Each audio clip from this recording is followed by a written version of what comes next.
오늘 저희들이 읽을 하나님의 본문 말씀은 사도행전 8장 14절에서 17절 말씀입니다. 사도행전 8장 14절에서 17절 말씀. 우리 다 같이 한 목소리로 읽도록 하겠습니다. 시작. 예루살렘에 있는 사도들이 사마리아도 하나님의 말씀을 받았다함을 듣고 베드로와 요한을 보내매 그들이 내려가서 그들을 위하여 성령 받기를 기도하니 이는 아직 한 사람에게도 성령 내리신 일이 없고 오직 주 예수의 이름으로 세례만 받을 뿐이더라. 이에 두 사도가 그들에게 안수하며 성령을 받는지라. 시몬이 아멘. 하나님을 기쁘시게 하는 교회가 되자 질서 가운데 동역하는 교회라는 제목으로 변은강 목사님 말씀 전해 주시겠습니다.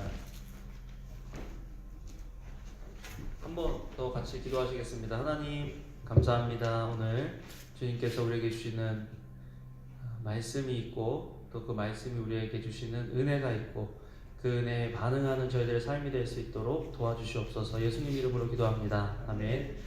잘 지내셨어요? 지난 한 주간 어떠셨는지 모르겠네요. 여기서는 불이 나가지고 지금 약간 냄새 맡으셨나요? 그죠? 어저께는 더 심했는데 지금 북쪽에서는 불이 나서 한 23명? 이 정도가 죽었다고 그렇게 얘기를 하고 또 어디죠? 여기서 불이 난 데서는 지금 2명 죽었다고 그렇게 얘기하고 집들도 많이 타고 그렇게 됐습니다. 위에서 계속 기도하면 좋겠고요. 또 혹시 우리가 도와야 될 일이나 또 할 수 있는 일이 있으면 같이 이렇게 도와주면 좋겠어요. 남침내 교단에서는 재난부가 있습니다. 재난 당하면 거기에 발런티어들을 뽑아서 가서 이렇게 도와주고 복구하는 거 도와주는 그런 팀이 있어요. 근데 혹시 저도 알아보고 그렇게 해서 도와줄 수 있다고 하면 저희도 가서 이렇게 도울 수 있는 일들이 있으면 좀 도왔으면 좋겠습니다. 옷도 좀 도네이션 받고 또 뭐 먹을 것 같은 거 필요한 것들 사서 가고 또 재해 현장에 가서 재난 현장에 가서 좀 잔해 같은 것도 좀 치우고 하는 것들을 좀 도와주면 어떨까 그런 생각을 해보게 되었습니다. 그래서 같이 위에서 우리가 이 동네 근처에 있으니까 그래서 기도하고 준비하면 좋겠습니다. 오늘 하나님을 기쁘시게 하는 교회가 되자 질서 가운데 동역하는 교회를 하나님이 기뻐하십니다. 하나님은 질서 가운데 일하시죠. 초대교회는 완전히 환란 가운데 흩어지고 바람 앞에 꺼질 듯한 촛불처럼 풍전등화라 그러죠. 촛불처럼 그렇게 흔들리게 되었습니다. 그런데 하나님께서는 흩어진 작은 촛불들을 통해서 성도들을 통해서 일하기 시작하십니다. 재미있는 것은 초대교회가 세워지는 과정입니다. 예루살렘 교회 초대교회 일대 교회는 사도들에 의해서 세워졌다고 볼 수 있습니다. 사도들이 중심적인 역할을 했죠. 그런데 그래서 사도행전 1장부터 5장까지는 사도들 중심으로 이야기들이 전개되고 교회 성장이 이루어집니다. 점점 성장하는 초대교회가 사도들만으로는 뭔가 부족하고 역부족인 모습들을 보여주죠. 사도행전 6장 6절 같이 한번 읽어보겠습니다. 시작. 그때 제자가 더 많아졌는데 헬라파 유대인들이 자기의 가부들이 매일의 구제에 빠짐으로 히브리파 사람을 원망하니 사도들은 사역을 하면서 말씀과 기도에 집중하는 일이 얼마나 힘든가를 경험하게 됩니다. 한 4만 명까지는 괜찮았던 것 같아요. 재밌는 것은 2만 명, 3만 명은 경험해 봤어요. 제자들이 어떻게 도와주는지. 예를 들어서 오병이어 기적이 일어났을 때 5천 명, 남자만 5천 명을 먹였다 그랬기 때문에 여자들까지 합치면 다 하면 2만 명, 이렇게 사람들이 성도들을 잡는데 그 2만 명을 돕기 위해서 그 2만 명을 돕는 그 시스템을 가지고 있었던 거예요, 제자들이. 그런데 그 2만 명이 이상이 넘어가니까 제자들만 가지고서는 일을 하기가 힘든 거죠. 그래서 제자들이 그 사역을 하는데 여러 가지 장애가 생기기 시작합니다. 그래서 원망하는 일들이 생겨요. 교회가 시스템이 약하면 교회가 이제 성장하면 이전에 있던 시스템을 바꿔야 될 필요성이 있거든요. 그런 어떤 과정 속에서 원망이 있을 수 있다는 것을 우리가 좀 알았으면 좋겠어요. 교회가 어떻게 원망이 있냐, 불평이 있냐, 이렇게 잘못된 게 있냐. 성장하고 뭔가 변화를 하려면 그런 원망이나 불평이나 시비를 통해서 교회가 다시 한번 새롭게 되고 성장하는, 재정비하는 기회가 될 수 있다는 것을 우리가 알아야 되겠죠. 그래서 제자들이 우리 가지고서는 되는 게 아니라 사도들이 우리만 교회의 어떤 것들을 결정하고 일하는 것이 아니라 우리의 일을 나누어야 되겠다. 그래서 7명의 집사님을 뽑습니다. 사도행전 6장 2절에서 4절 같이 읽어보겠습니다. 시작. 12사도가 모든 제자를 불러 이르되 우리가 하나님의 말씀을 제쳐놓고 접대를 일삼는 것이 마땅하지 아니하니 형제들아 너희 가운데서 성령과 지혜가 충만하여 칭찬받는 사람 7을 택하라. 우리가 이들을 그들에게 맡기고 우리는 오로지 기도하는 일과 말씀 사역에 힘쓰리라 하니. 집사님들은 기도 안 해도 된다, 말씀 안 봐도 된다, 이 말이 아니에요. 집사님들도 기도하고 말씀 봐야 되죠. 초대교회에 집사로서 선출되신 그 분들의 자격 조건을 보면 성령이 충만한 사람이라고 했습니다. 성령이 충만하려면 말씀 안 보고 기도 안 하는데 성령이 충만할 수 없습니다. 말씀 보고 기도하는 사람에게 성령이 임하죠. 그래서 성령이 충만한 사람으로 7분을 뽑았습니다. 그 중에서 초창기에 드러나신 분이 스데반 집사님이라고 말씀드렸죠. 사도행전 6장 8절 읽어보겠습니다. 시작. 스데반이 은혜와 권능이 충만하여 큰 기사와 표적을 민간에 행하니. 성령의 충만은 하나님과 관계하는 사람의 특징입니다. 하나님과 관계는 말씀과 기도로 할 수 있는 거죠. 7 집사님들에게는 이런 증거들이 나타났기 때문에 초대교회가 그들을 알아봤고 그분들을 안수 집사님으로 뽑았다는 것입니다. 그런데 이 스데반 집사님이 순교하신 후에 하나님께서는 또 다른 평신도 지도자를 세우세요. 스데반 집사님이 아니면 안 될 것 같은 그런 상황. 스데반 집사님 같이 훌륭하신 분이 돌아가셨으면 이제 교회가 어떻게 되지? 또 스데반 집사님처럼 훌륭하신 집사님이 돌아가시고 나서, 순교하시고 나서 교회에 핍박이 오기 시작하는데 교회 교인들이 다 흩어지게 되는, 교회가 깨지게 되는 그런 엄청나게 어려운 일을 경험하게 되는 거죠. 사도행전 8장 4절 5절 같이 한번 읽어보겠습니다. 시작. 그 흩어진 사람들이 두루 다니며 복음의 말씀을 전할세 일일이 사마리아 성에 내려가 그리스도를 백성에게 전파하니. 사마리아 성에 가서 그리스도를 전파했다라고 얘기하는 이 본문을 보면서 사실 저는 설교를 다 준비하고 이제 어저께는 그 준비한 설교를 묵상해 봤어요. 왜 사마리아일까? 왜 첫 번째 예루살렘 교회가 흩어진 다음에 세워진 첫 번째 교회를 사마리아 교회로 하나님께서 만드셨을까 생각해 보면 이게 참 은혜다. 지난주에 말씀드린 것처럼 유대와 사마리아는 지역적으로는 붙어 있지만 감정적으로는 이 세상에서 제일 먼 거리를 가지고 있는 그런 사람 그룹이 이 사마리아와 유대 사람이었다라는 거죠.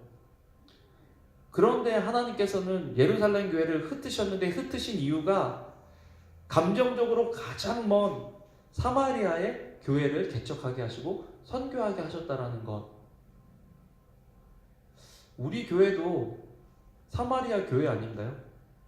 우리 교회도 어떻게 보면 개척을 위해서 흩어진 사람들입니다. 어떻게 보면은 우리가 예루살렘 교회보다 좀 더 낫나요, 여러분들이? 왜냐하면은 예루살렘 교회는 자기들끼리 좋아서 뭉쳐있고 떠나가지 않았는데 하나님께서 흩으셔서 자기도 모르게 흩어져서 교회들을 세웠다면 우리는 교회 개척이라는 그 뒷발 아래 같이 모여서 교회를 개척하신 분들이니까 참 그런 면에서 보면 참 감사했어요. 흩어진 사람들이 한 일이 복음을 증거하고 교회를 개척하고 선교하는 일이었다. 오늘 말씀을 보면서 왜 사마리아 교회를 하나님이 기뻐하시는지 한번 더 보길 원합니다. 첫 번째, 함께 세워져 가는 교회를 하나님은 기뻐하신다. 예루살렘 교회가 핍박이 왔다 그랬잖아요. 예루살렘 교회도 사도들 몇 명, 소수의 인원에 집중되어 있는 힘과 권력으로는, 지혜로는, 능력으로는 아무리 성령이 충만해도 그 교회를 다스리고 유지할 수 있는 힘이 부족했던 거예요. 그래서 집사님들을 세우고 함께 동역을 했죠. 우리 교회도 마찬가지예요. 우리 교회도 어느 한두 사람이 모든 것들을 결정하고 어느 한두 사람이 모든 것들을 이루어 나가는 것은 교회가 커질수록 점점 더 한계가 있을 거예요. 그래서 여러분들이 스데반 집사님처럼 빌립 집사님처럼 성령 충만해서 함께 교회를 세워나가는 것들이 필요하다라는 거죠. 목사님이 알아서 하겠지 그러면 목사님이 교회를 다 말아먹을 확률이 많아요. 지금 저도 뭐 한국교회 얘기하는 거 별로 그렇게 좋아하지 않습니다. 우리도 한국교회니까. 그런데 교회에 문제들이 있는 교회들을 보면 두 가지, 하나는 리더가 없거나 하나는 리더가 너무 강력한 리더십을 가지고 있어서 나중에는 결국은 사람은 실수하게 되어 있습니다. 하나님이 아니기 때문에 실수할 때 엄청난 큰 어려움을 당하게 된다는 거죠. 그래서 건강한 교회는 목사와 리더들이 함께 성령 충만해서 성령의 뜻을 따르고 이를 위임해서 함께 나누는 것이 가장 중요하다는 것입니다. 우리는 공동 책임을 가지고 있는 그런 사람들이죠. 어쨌든 함께 세워져 나가는 교회. 여러분, 초대교회 예루살렘 교회는 사도들이 없으면 어떻게 교회가 유지되고 어떻게 교회가 성장할까 하는 그런 걱정이 들 정도로 사도 중심의 교회였는데, 하나님께서 흩으신 후에 교회가 세워지기 시작하는데 그 교회들은 사도들에 의해서 세워진 것이 아니라 여러분 같은 평신도들에 의해서 세워지는 교회였다라는 것입니다. 사도행전 8장 1절 같이 한번 읽어보겠습니다. 시작. 사울은 그가 죽임을 당함을 마땅히 여기더라. 그날에 예루살렘에 있는 교회에 큰 박해가 있어 사도 외에는 다 유대와 사마리아와 모든 땅으로 흩어지니라. 사도들이 없으면 돌아갈지 않을 것 같은 그 교회가 이 흩어진 사람들을 통해서 그곳에서 증인들의 역할을 하면서 사마리아 교회가 세워질 뿐만 아니라 나중에 사도 바울이 가는데 곳곳에 믿는 사람들이 이미 있었어요. 왜 그런 일이 있느냐? 흩어져서 복음을 전한 사람들이 거기에 모임들을 만들어 놓고 있었다는 거예요. 맨 땅에 헤딩한 게 아니에요. 어떻게 보면 흩어진 사람들이 그 사도 바울의 소식을 듣고 모여서 함께 교회를 세웠기 때문에 초대교회가 사도 바울이 막 2달 반만 있었는데도 계속해서 지속되고 성장할 수 있고 2년밖에 없었는데도 계속해서 성장할 수 있었던 이유는 이미 그 안에 증인으로 사는 사람들의 모임이 있었다라는 거죠.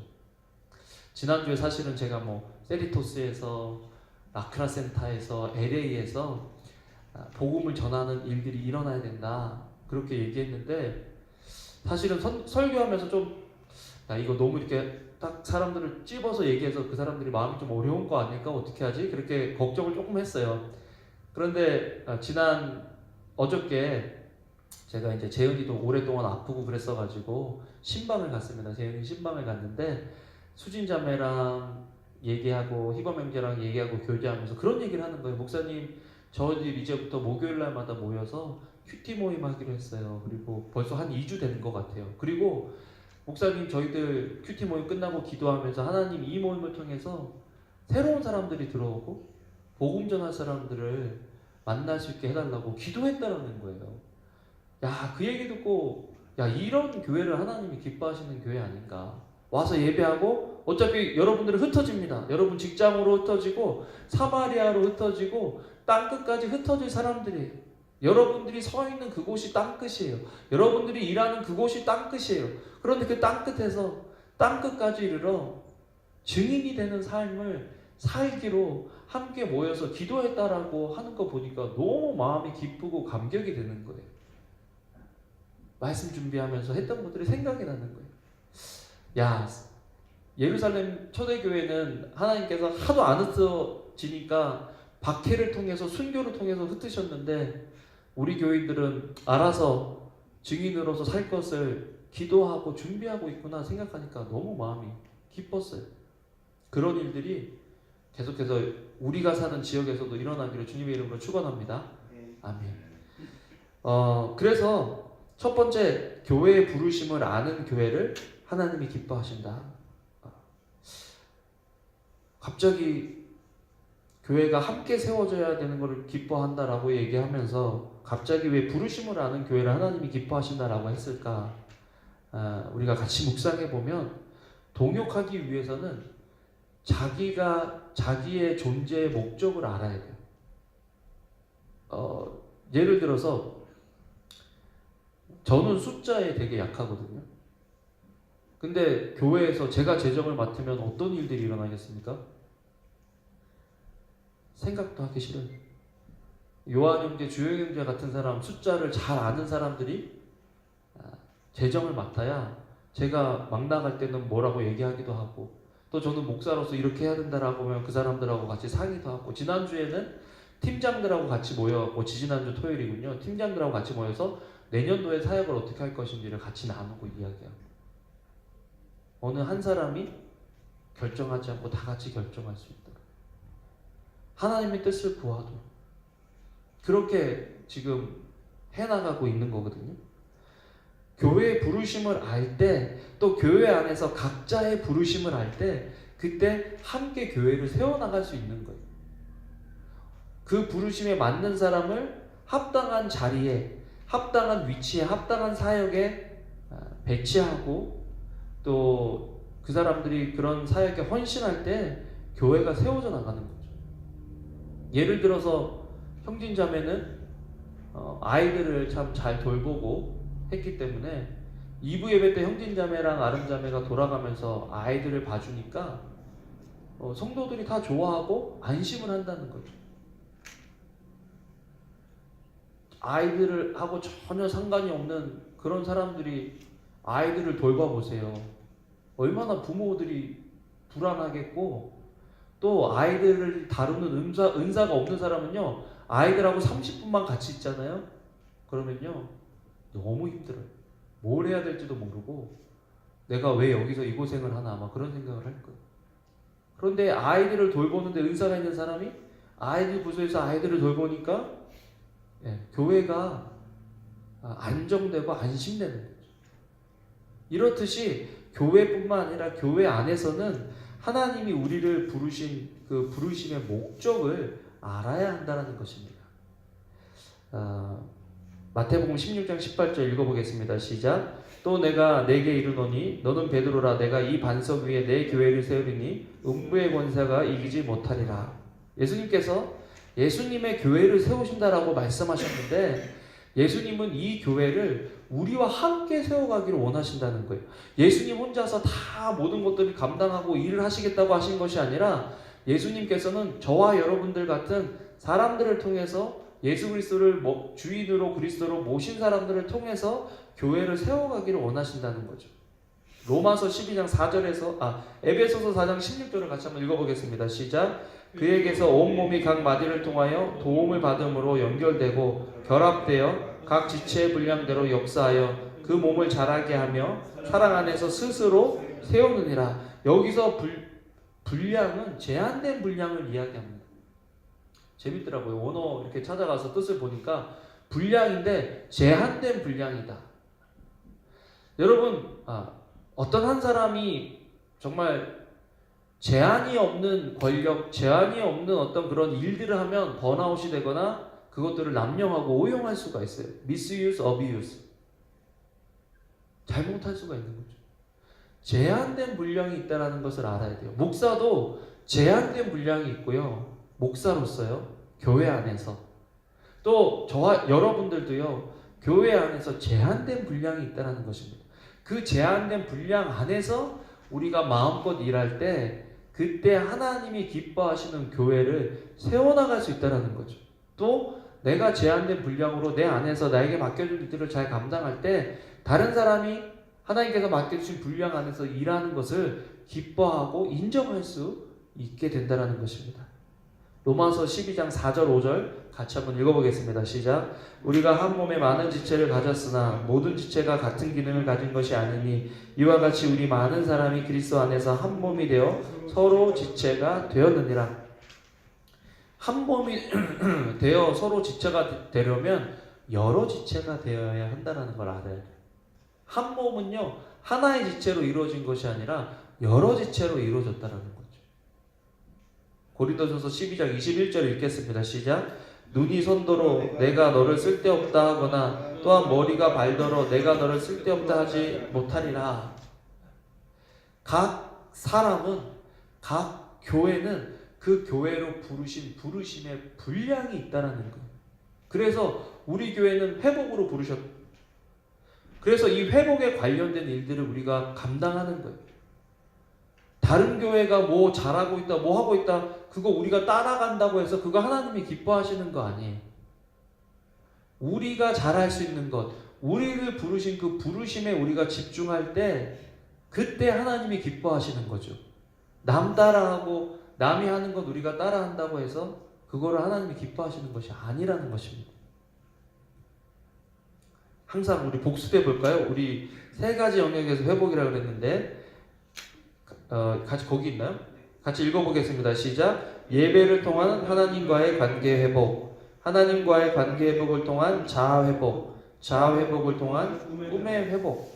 이 세 가지 영역에서 우리가 성장해 나가야 한다는 것이죠. 이 세 가지 영역을 위해서 우리는 우리에게 주신 자원과 물질과 또 모든 은사들을 여기에 쏟아 부어야 한다는 것입니다. 그게 우리의 목적인 거예요. 손이 발이 되고 싶어서 걷겠다 그러면 어떻게 하면 걸을 수 있죠? 물구나무 서서 거꾸로 걸어야 되는 거예요. 거꾸로. 얼마나 힘들겠어요.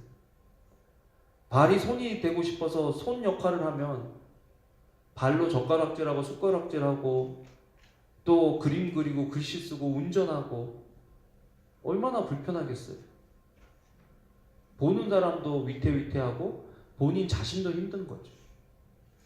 여러분, 우리 벨리 생명의 교회를 왜 하나님이 부르셨을까? 저는 요즘 그 고민을 참 많이 해요. 이제 교회가 해야 될 일들, 할 수 있는 일들이 조금씩 많아지다 보니까 우리가 무엇을 해야 되는지에 대해서 집중하지 않으면 결국에는 한두 사람 아니면 우리의 뜻으로 우리 교회를 이끌어 나가겠다 하는 생각이 들었어요. 두려운 일이죠. 우리는 우리를 부르신 그 부르심을 따라서 일해야 되는데 그 부르심은 회복과 관련된 일이다. 그래서 전도해야 되는 거고, 그래서 성경 공부해야 되는 거고, 그래서 선교해야 되는 거고, 그래서 구제해야 한다는 것입니다. 자, 그렇다면 교회의 부르심으로 사는 교회를 하나님은 기뻐하신다. 교회의 부르심을 아는 것뿐만 아니라 교회의 부르심을 따라 사는 것, 하나님이 우리에게 하라고 말씀하신 그 말씀을 따라 사는 것이 우리가 해야 될 일이다. 시편 119편 9절 11절 같이 한번 읽어보겠습니다. 시작. 청년이 무엇으로 그 행실을 깨끗하게 하리까? 주의 말씀만 지킬 따름이니이다. 내가 전심으로 주를 찾아 싸우니 주의 계명에서 떠나지 말게 하소서. 내가 주께 범죄하지 아니하려 하여 주의 말씀을 내 마음에 두었다. 하나님과 상관없이 행하는 모든 일들이 죄입니다. 이 땅에서 죄는 하나님과의 분리가 죄인 거예요. 하나님과 분리되어져 있는 상태. 그런데 하나님과 분리되어져서 행하는 그 어떤 착한 일, 이 땅에서 말하는 선한 일, 구제도 하나님과 상관없는 일이면 그것은 죄라는 거예요. 목적대로 살아가고 있지 않기 때문에. 우리는 우리를 지으신 그 목적대로 살아가느냐? 우리 교회는 우리 교회를 부르시고 세우신 그 목적을 따라서 살아가고 있느냐? 그렇게 하려면 우리에게 주신 말씀이 있어야 돼요. 우리에게 주신 약속이 있어야 돼요.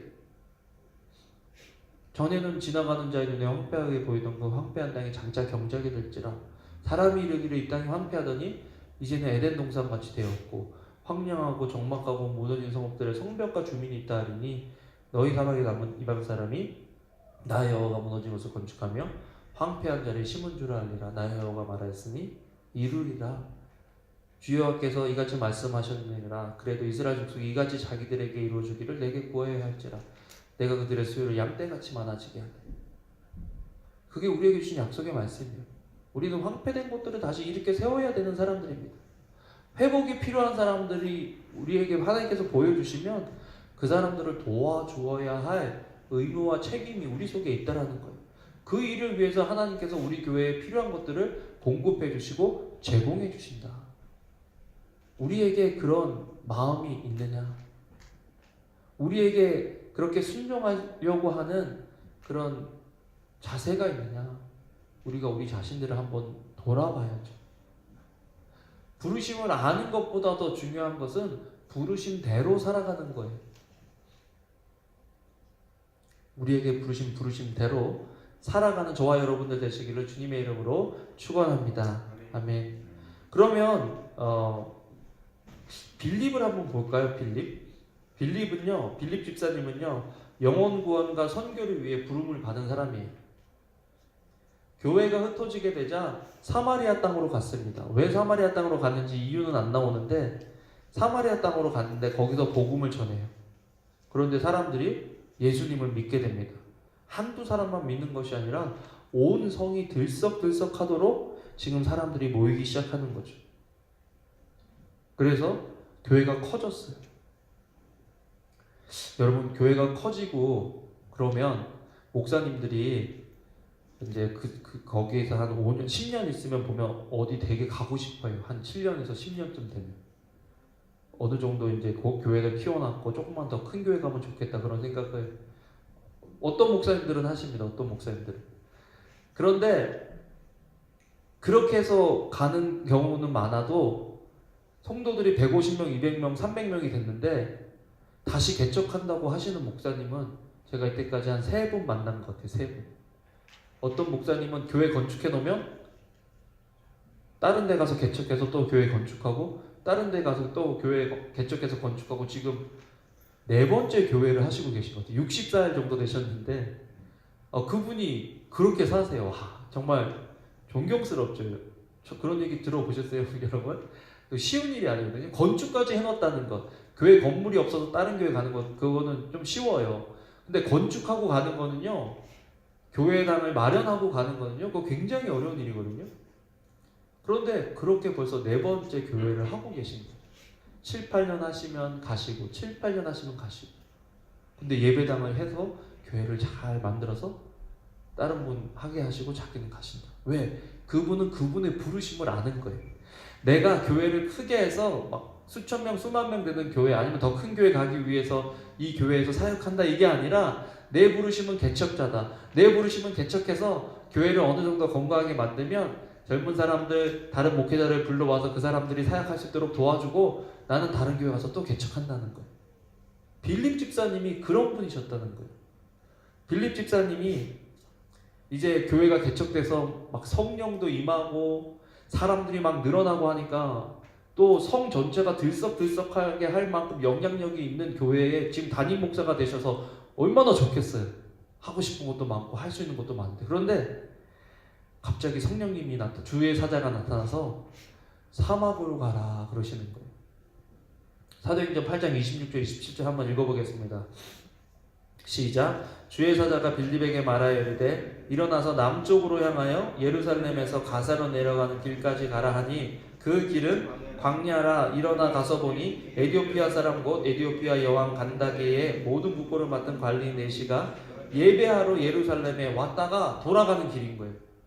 그런데 하나님께서 막 지금 부흥하고 성장하고 영향력 있는 그 교회 담임 목사한테 야, 광야로 가. 그리고 너는 다시는 사마리아로 돌아올 수 없어. 너는 사마리아 교회 이제 담임 목사가 아니야. 광야로 갔다가 내가 시키는 대로 해. 야, 이게 쉬운 일일까요?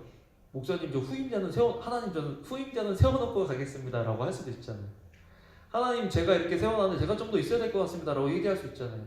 아니면 주님 제가 얼마나 힘들게 어렵게 이거를 만들었는데 저보러 이제 막 재밌으려고 하는데 가라고 하십니다라고 가라고 하십니까? 라고 할 수 있잖아요. 그런데 빌립 집사님이요 그냥 가요. 광야로. 거기 뭐가 있어요? 사막에 뭐가 있어요? 저 같으면요 사막으로 가라 그래서 갑자기 하나님이 야 은광아 이제 벨리생명교회 이제 담임 목사 그만하고 내일 모하비 사막으로 가라. 그 라스베가스 가는 길에 모하비 사막. 왜요? 그냥 가. 갔어요. 갔는데 거기 한 사람이 있어요. 그럼 마음이 어떨까요? 막 기쁠까요? 막 흥분될까요? 내가 사역하는 동기, 내가 움직이는 동기는 무엇일까 생각해 보면 빌립 집사님한테 참 많이 배워야 될 것 같아요. 빌립 집사님은 주의 사자가 나타나서 광야로 가라니까 그냥 가요. 가서 누구를 만나느냐? 내시한 사람을 만나요. 그 사람에게 복음을 전해요. 그 사람에게 침례를 줘요. 그리고서는 그 사람은 에티오피아로 가고 빌립은 사마리아로 돌아가는 것이 아니라 또 주의 성령님의 이끌림을 받아서 다른 곳으로 가는 거예요. 사도행전 8장 40절입니다. 40절 한번 읽어보겠습니다. 시작. 빌립은 아소도에 나타나 여러 성을 지나다니며 복음을 전하고 가이사랴에 이르니라. 여러분, 이 참 빌립 집사님이 대단한 것은 자기가 이렇게 했습니다 라고 내세우지 않고 하나님이 자기를 부르신 모양대로 살아가더라는 거죠. 전도자로 살아. 그러니까 이제 그 내시에게 복음을 전하고 가이사랴라는 자기 지방으로, 자기 집으로, 고향으로 가는 그 곳곳마다 가서 복음을 전해가지고요. 나중에 사도 바울이 3차 전도 여행을 하고 교회를 세우고 교회에서 쉬고 머물 때 이 빌립 집사님이 세운 교회들에 머물러요. 드러나지 않는 것 같지만 하나님은 기억하시는 그런 사람. 드러나는 것 같지 않지만 하나님은 기억하시는 그런 교회. 그런 교회가 우리 벨리 생명의 교회가 되면 너무 좋겠어요. 아멘. 그렇게 하려면 하나님이 우리를 무엇을 위해서 부르셨는지를 알아야 되죠. 두 번째로 질서 있는 교회를 하나님은 기뻐하신다. 우리의 부르심을 알았다면 그 부르심 속에 질서 있게 일해 나가야 한다는 것입니다. 하나님은 질서의 하나님이에요. 하나님께서 천지를 창조하실 때 질서를 가지고 천지를 창조하셨어요. 첫날부터 셋째 날은 프레임을 만드셨어요. 그 프레임으로 하나님께서 필요한 것들을 집어넣으셨어요. 넷째 날부터 만드신 것들. 그리고 마지막에 인간을 만드셔서 이것들을 다스리라고 그러셨죠. 사도 바울도 이 사실을 알았기 때문에 교회들에게 권면할 때 질서 있게 일하라고 이야기합니다. 골로새서 2장 5절 같이 읽어보겠습니다. 시작. 이는 내가 육신으로는 떠나 있으나 심령으로는 너희와 함께 있어 너희가 질서 있게 행함과 그리스도를 믿는 너희 믿음이 굳건한 것을 기쁘게 봄이라. 받은 은사를 사용하고 교회를 세울 때 질서를 따라 일해야 됩니다. 세상적으로 뛰어나고 똑똑한 사람들이 교회에서도 높고 또 중요한 직책을 감당하는 것이 아니라 교회 안에서는 믿음이 있는 사람, 교회 안에서는 성령 충만하신 사람들이 리더가 돼야 된다는 거죠. 안 그러면 세상적인 지혜로 교회를 이끌어요. 위험해요. 그래서 우리는 성령 충만한 사람, 우리 가운데 성령 충만한 사람을 우리가 알아봐야 돼요. 누가 성령 충만한 사람이냐? 말씀 보고 기도하는 사람. 그리고 말씀 보고 기도하는 사람만 성령 충만하다고 생각하면 안 돼요. 그 사람의 삶에 나타나는 열매가 있어야 돼요. 성품의 열매, 전도의 열매. 성령 충만한 사람은 전도합니다. 성령이 충만한데 혼자 성령 충만한 사람은 없어요. 성령 충만한 사람은 그 성령 충만함을 주변 사람에게 전염시키는 사람들입니다. 우리는 성령 충만한가? 우리는 하나님의 은혜와 하나님의 복음을 전염시키고 있는가? 그게 성령 충만한 사람이에요. 말씀 줄줄이 외운다고요? 매일 큐티 한다고요? 기도 1시간씩 2시간씩 한다고요? 그런데 그 삶에 전도의 열매와 성품의 열매가 없다? 그럼 성령 충만한 거 아니에요. 성령 충만이라는 것은 성령의 지시에 순종하는 사람. 빌립처럼요. 사역 바쁘고 교회 커지고 있는데 광야로 가라니까 광야로 가는 거예요. 광야로 왔다가 돌아와서 사마리아 다시 담임 목사 노릇 할 수 있잖아요. 그런데 다시 자기의 길을 가면서 가는 곳곳마다 교회 세우는 사람, 그 사람이 성령 충만한 사람이죠. 첫 번째로 교회를 보면 교회에는요 하나님께서 세우시는 권위가 있어요. 사실 빌립은 성령 충만해서 여러 가지 이적을 행하고 교회를 세웠습니다. 사도들이 한 게 있어요? 사도들이 한 게 아무것도 없어요. 적어도 사마리아 교회는 빌립이 최고 공신자예요. 그런데 사도행전 8장 13절 읽어보겠습니다. 시작. 시몬도 믿고 침례를 받은 후에 전심으로 빌립을 따라다니며 그 나타나는 표적과 큰 능력을 보고 놀랐다. 하나님을 모르고 자신의 능력을 과시하던 빌립이 시몬이라는 사람이 빌립에 전도하고 빌립이 하는 그 능력을 보면서 그 사람을 따라다니게 됐어요. 그런데 빌립이 그렇게 능력이 많고 성령이 충만한데 교회에 성령이 임하질 않아요. 어떻게 된 일이죠? 그 정도 능력이 있고 중풍 병자도 낫게 하고 왜 성령이 안 임하는 거예요? 초대교회는 성령이 임했는데. 그래서 이 사마리아 교회의 그 소문을 듣고 베드로와 요한이 보냄을 받아요. 예루살렘 교회에서 야, 저기 가서 사마리아가 교회가 세워졌다는데 한번 가봐라 어떤지. 그래서 사도들이 오는 거예요. 사도들이 왔더니 성령 받은 적이 없어요. 그래서 두 사도가 안수하는데 성령이 임해요. 우리 같이 사도행전 8장 17절 읽어보겠습니다. 시작. 이에 두 사도가 그들에게 안수하며 성령을 받은지라. 저 같으면 좀 하나님한테 섭섭할 것 같아요. 아니 자기가 실컷 열심히 해가지고 교회에 성장시켜놨는데 성령이 임하는 그런 멋있는 일, 어떻게 보면 멋있는 일 아니에요? 멋진 일, 좋은 일, 훌륭한 일, 제일 중요한 일은 아무것도 한 것이 없는 사도 두 사람이 와서 안수하는데 막 성령이 임하는 거예요.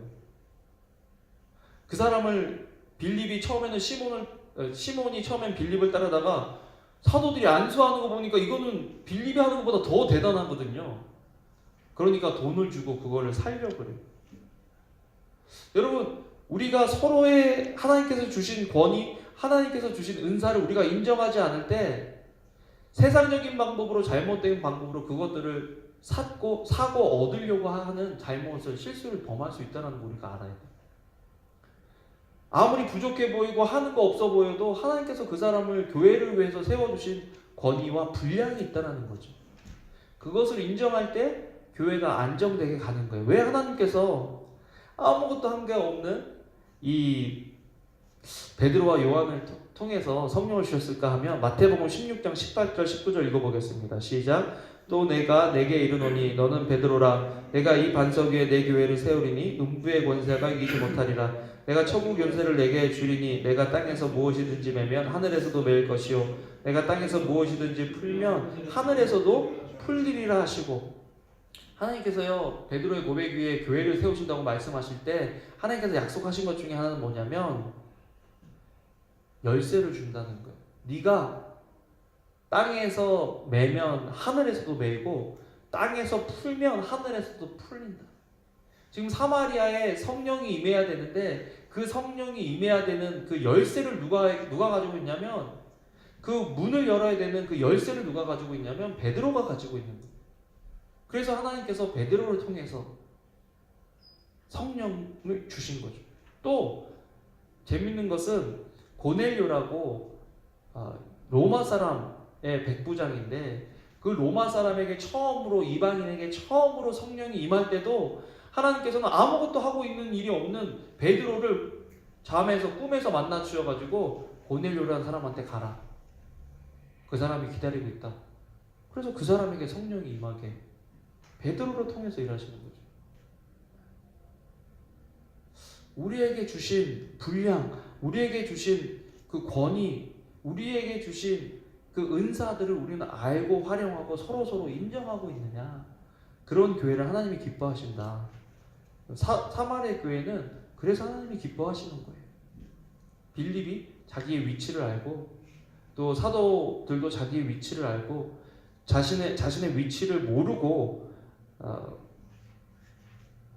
돈으로 성령을 받도록 하는 그 권위를 살려고 했던 그 시몬을 아주 그냥 무섭게 징계하죠. 하나님께서는 세우신 권위는 인간적인 방법으로 얻을 수 있는 것이 아닙니다.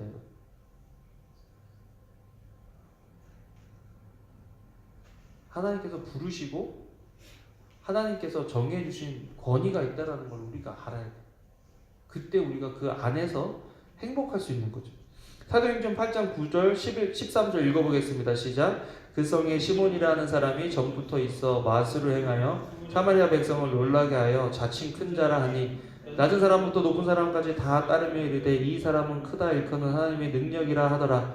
오랫동안 그 마술에 놀랐으므로 그들이 따르더니 빌립이 하나님 나라와 및 예수 그리스도의 이름에 관하여 전도함을 그들이 믿고 남녀가 다 침례를 받으니 시몬도 믿고 침례를 받은 후에 전심으로 빌립을 따라다니며 그 나타나는 표적과 큰 능력을 보고 놀랐잖아요. 그런데 사도들을 보고 더 놀란 거예요. 그래서 그 능력을 돈으로 살 수 있는 줄 알고 세상적인 방법으로 얻을 수 있는 줄 알고 지금 사도들에게 은금을 내가 줄 테니까 성령을 받게 하는 그 능력을 나에게 좀 팔아라. 그 권능을 나에게 좀 달라.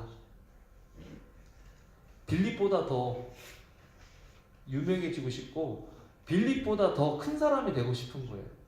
이 사람은 자칭 큰 자라, 자기 스스로 난 큰 자야 라고 얘기하고 다녔던 사람이기 때문에 빌립을 따라다니긴 해도 언젠간 내가 저 빌립을 한번 넘어야지 그런 생각이 있었던 것 같아요. 그러니까 빌립한테 물어보지 않고 빌립보다 더 큰 사도들한테 나도 그 권능, 빌립도 없는 그 권능 나도 달라고 인간적인 방법으로 그렇게 하는 거예요. 교회는 인간적인 방법으로 이렇게 세워지는 게 아니라 하나님의 방법으로 세워지는 거죠. 그랬더니 아주 그냥 베드로와 요한이 무섭게 책망합니다. 같이 읽어볼까요? 시작. 베드로가 이르되 내가 하나님의 선물을 돈 주고 살 줄로 생각하였으니 내 은과 내가 함께 망할지어다. 하나님 앞에서 내 마음이 바르지 못하니 이 도에는 내가 관계도 없고 분깃될 것도 없느니라. 그러므로 너희 이 악함을 회개하고 주께 기도하라. 혹 마음에 품은 것을 사하여 주시리라. 내가 보니 너는 악독이 가득하며 불의에 매인 바 되었도다. 아니 성령을 사모하는 게 뭐 그렇게 뭐 잘못된 건 아니지만 왜 이렇게 강력하게 말씀하시고 비난하시냐면 성령을 사용하고자 하는 그 목적이 동기가 잘못됐다는 거예요. 성령을 사용하는 게 아니죠. 성령의 사용함을 받아야 되는데 이 사람은 성령을 자기가 원하는 대로 사용하고 싶은 거예요. 여러분 우리가 교회에서 받은 직분과 하나님께서 주신 물질과 하나님께서 주신 지위와 하나님께서 주신 능력을 우리를 위해서 사용하느냐 아니면 그것들을 하나님의 나라와 영광을 위해서 사용하느냐는 큰 차이가 있습니다. 비슷해 보여도 완전 다른 일인 거예요. 자기 분량을 넘어간 일인 거예요. 지금 이것은.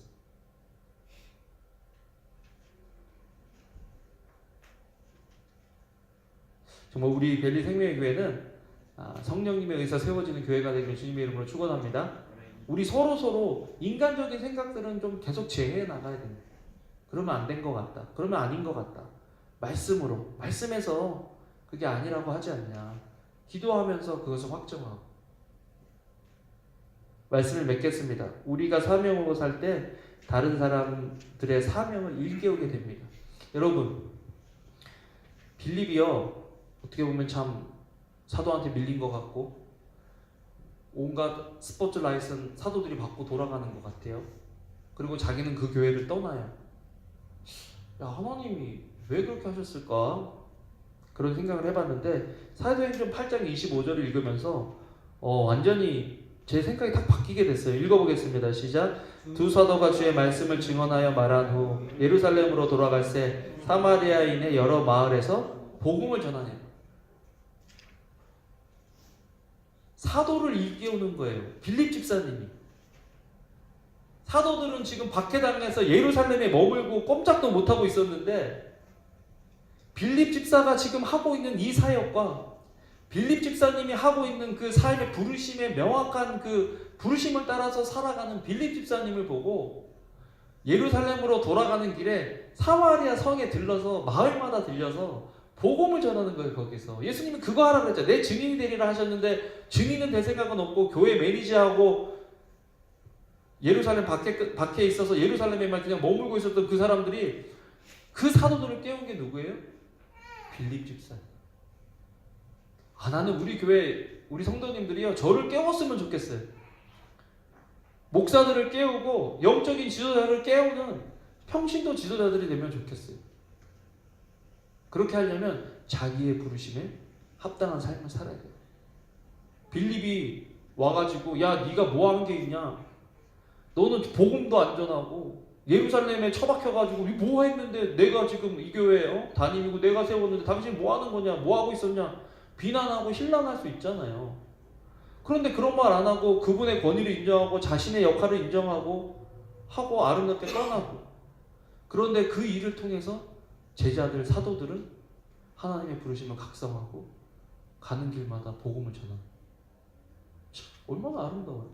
우리는 그런 관계가 되면 좋겠어요. 우리는 그런 관계가 돼야 돼요. 여러분들이 뭐 제가 바라볼 것도 없지만 제가 알아서 사역하라 그런 것도 아니고, 저도 여러분들만 바라보고 여러분들이 어떻게 하라 하는 것도 아니고, 서로 자극이 되고 서로 도움이 되면 좋겠다. 저 지난주에 말씀드렸잖아요. 1부 때 기도 복음 전하기를 원한다고. 그런데 그때 1부 때 예수님 안 믿는 사람 우리 주의 만찬 참석 못했잖아요. 그래서 그 형제에게 복음 전해서 그 형제가 예수님 마음속에 영접했거든요. 기도하고 바로 복음 전할 기회 주셨죠. 지난주 목요일 날은 우리 교인인데 같이 성경 공부를 시작했어요. 근데 아직 구원의 확신이 없어요. 그래서 또 복음 전했어요. 때를 얻든지 못 얻든지 항상 힘쓰라 그래서 또 복음 전했어요. 그래서 또 영접했어요. 그 교인이 저 복음 전할 때마다 영접해요. 그런데 확신은 없어요. 그래서 또 복음을 전했어요. 나중에 주의 만찬 하면서 매주 그런 고백들이, 간증들이 우리 속에 있었으면 좋겠어요. 야, 지난주에 내가 전도했는데 예수님 영접했어. 야, 지난주에 옆집 사람 초대해갖고 복음 전했는데 이제부터 그 사람이 나 안 본대. 뭐 그런 간증들, 사실 그게 교회에서 간증들이죠. 그죠? 그래서 그런 일들이 우리 속에 일어나기를 주님의 이름으로 축원합니다. 아멘. 기도하겠습니다. 하나님 감사합니다. 오늘 이렇게 아침에 와서 예배드리는 주님의 백성들 축복하시고 은혜를 베풀어 주시옵소서. 하나님, 또 우리 교인들, 성도님들 한 사람 한 사람, 또 우리 교회가 우리를 부르신 부르심의 목적을 깨닫고 살아가는 저희들 될 수 있도록 주여 도와 주시옵소서. 감사를 드립니다. 예수님 이름으로 기도합니다. 아멘. 아멘.